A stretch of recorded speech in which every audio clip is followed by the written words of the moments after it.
Last time on the Avatar, Wolf was banished from the Fire Nation until he could find the Avatar and bring him back to the Fire Lord. Hold up. I don't think that's the correct show. What do you mean it's not the correct show? You're recapping Avatar, and this is supposed to be a Bushiroad Springfest recap, day 2. Well, are there any avatars in this Bushiroad Springfest day 2 recap? No, not exactly. Unless you count riding your avatar as an avatar. So then technically, yeah. Look, get out of here, and I got the recap from here. Alright. So here is the real Bushiroad Springfest day 2 recap. Our heroes, when we last left them, dispersed from the venue after being disqualified out of top 8 due to failing a deck check. Our hero Wolf, who we're focusing on, he was really going through it. He was down.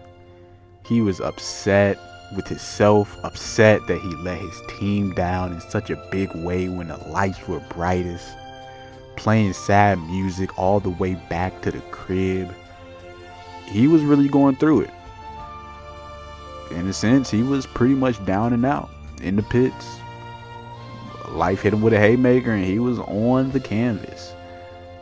But when you're down and out in the pits, laying on the canvas, ref counting to 10, the easiest thing, maybe even instinctively, the thing that we tend to maybe do the most, is just stay there. That would be the easiest thing to do. Stay in the pits, stay on that canvas, stay down and out. But Wolf chose to do the harder thing here. He chose to pick himself up and climb out of that pit. He chose to be the reason that his team would make it into top 8 going into day 2, and not the reason that they would be disqualified out of top 8.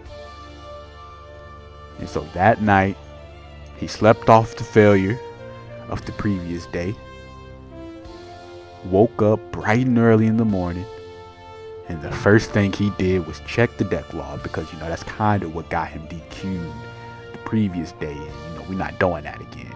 Check the deck log, re-sleeved his V Premium deck with some OG sleeves back from the trial deck era of when Vanguard Zero first made his way to North America, hoping that the sleeves would bring him good luck for the trials that lay ahead that day.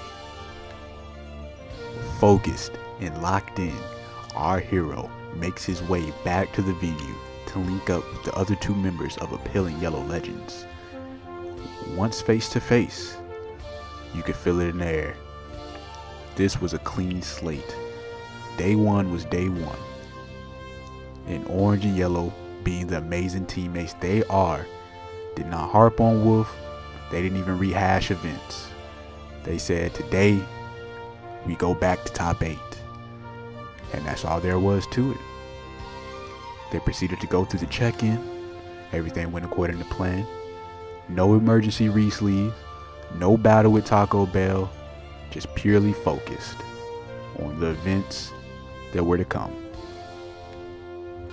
The decks for the day were as followed. Wolf will be playing Gold Paladins, Garguit build. Orange will be playing Bermuda Triangle, Prism build, a very special and unique Prism build, but again, she's the deck creator specialist, so that's to be expected. Yellow will be playing Genesis, Astral Poets to be specific. And with that lineup, our heroes were ready to begin. Round 1 starts. Wolf is matched up against the Gold Paladins, but it is not a mirror match. He's matched up against Ezel. The match is going according to plan until he decides to swing with Garguit, activate the ability, call 2 cards that both have their effects pop off, call another card from hand that has its effect pop off, to then call another card from hand that he did not use the effect for, but then decided to swing with the first set of cards that he called from the deck off Gergowit's skill. Can you spot the mistake here? He never finished his swing with Gergowit. A judge was called over. A warning was issued to both players and the game state was reversed back to the swing with Gergowit. Wolf would pull out the match, but it was a shaky start. Would his inexperience cost his team another top 8? At the conclusion of that match, Orange and Yellow reassured Wolf that they have faith in him and they completely believe in his abilities. Just take his time, play it slow, and go from there. With that in mind, Wolf was ready to continue. The rest of the rounds went a lot smoother than that first one. No more mental mistakes, just pure gameplay, completely trying to outthink and outsmart any opponent before him. He would go on to take matches in commanding fashions, creating board states of Gergowit, Percival, 3 Excel markers, Mock Slash, Aglavel, and any other complementing pieces that could also extend plays and swing for big numbers, completely overwhelming any opponent. Wolf would go from 1-0 to 2-0 to 3-0 to 4-0 to 5-0, again using and identifying his keys to victory. Gergowit, Percival, Mock Slash Dragon, and 1 Aglavel, and any opponent before him would crumble completely. But it would take more than just the efforts of Wolf. Beside him was also Orange, and she was going berserk. No one knew exactly how to play against her Prism build. That is the benefits of bringing something unique and bringing something that is your own into a tournament. She would find ways to deck thin, hit triggers, make salt out of opponents, and completely annihilate them. She would go 1-0, 2-0, 3-0, 4-0, 5-0. The dynamic duo of Wolf and Orange carried them through and secured the top 8. Yellow was unlucky throughout standard play. He had gotten a win, but he would not find the high rolls that he was looking for with Astral Poets. And this was okay, because as we mentioned, he was not only the drippiest on the team, but quite possibly the drippiest in the venue. And that did give +10 attribute to team play. With top 8 secured, there was only one thing left to do before our team could breathe a sigh of relief. Our old friend, deck check.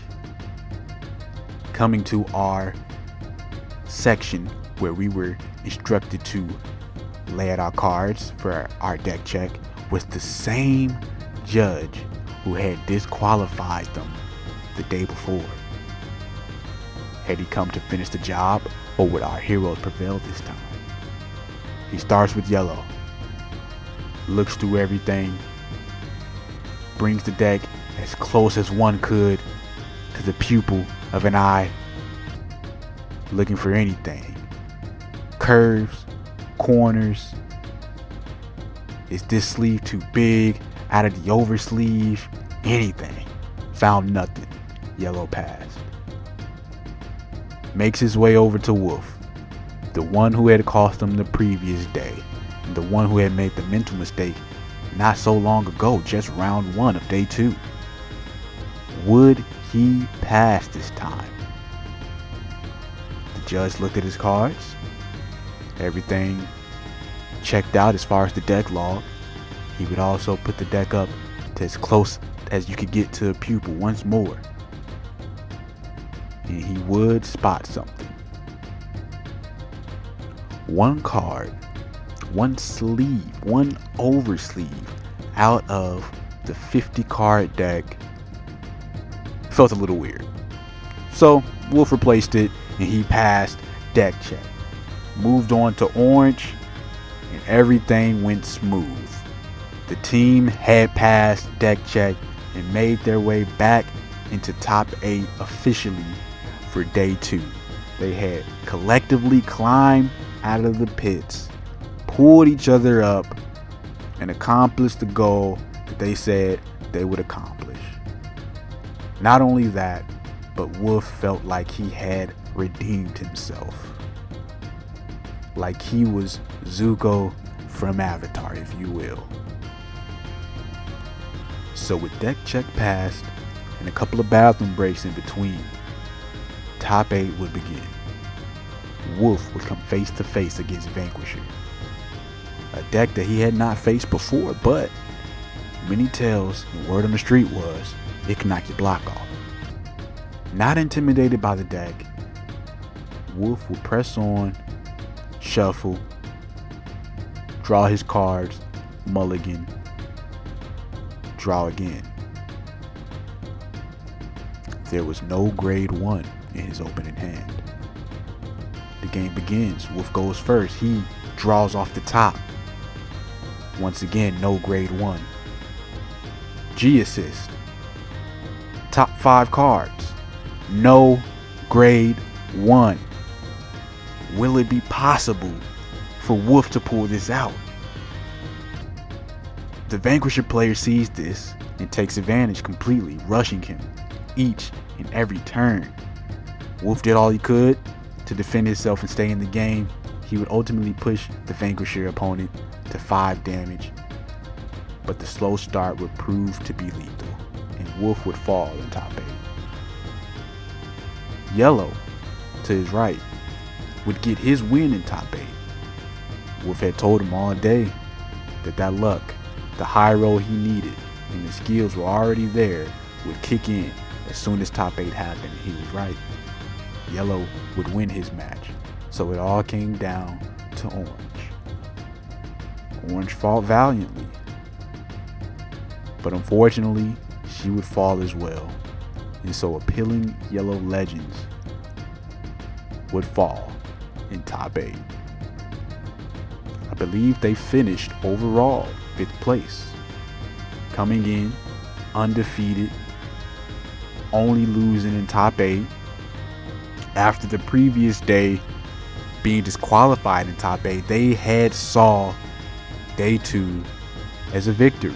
Even if they didn't make it all the way, they had accomplished something. They had proven something, not just to themselves but to each other, that they were a true team in every sense of the word.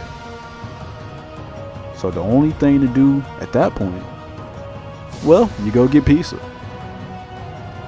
So Appealing Yellow Legends took a nice trip to Giordano's for some Chicago deep dish style pizza that was put in as thin crust. And due to that mistake, due to Giordano's not passing deck check, but only with the pizza, Appealing Yellow Legends would receive 2 free pizzas, 1 deep dish, 1 thin crust, as well as a free dessert. I call that a win in my book. And so that completes the tale of Appealing Yellow Legends.